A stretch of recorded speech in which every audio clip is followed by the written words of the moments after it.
Ej. I dag skal vi løse ligninger med os på papir. Vi har fået G og H.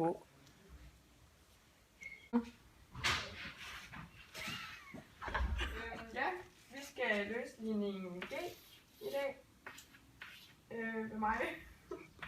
Og den hedder 6 plus x er mindre end 4. Og fordi vi gerne vil have den ukendte x til at stå alene, så skal vi minus 6 på begge sider af ulighedstegnet.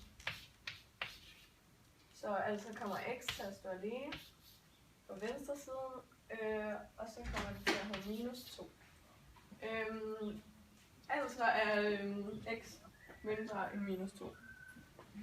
I dag skal vi løse en ligning, så jeg vil lige forklare, hvad det er, jeg gør.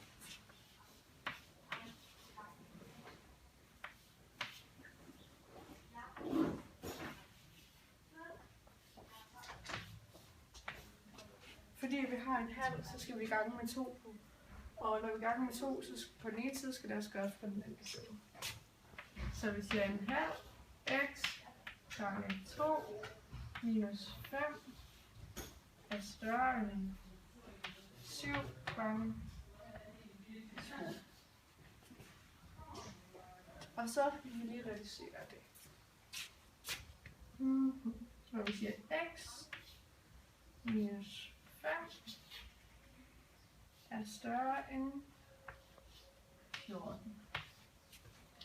Så fordi vi godt vil have x'et til at stå alene herhenne, så skal vi have 5-tallet væk. Det gør vi ved at plus med 5 på begge sider. Og så bliver det x er større end 19.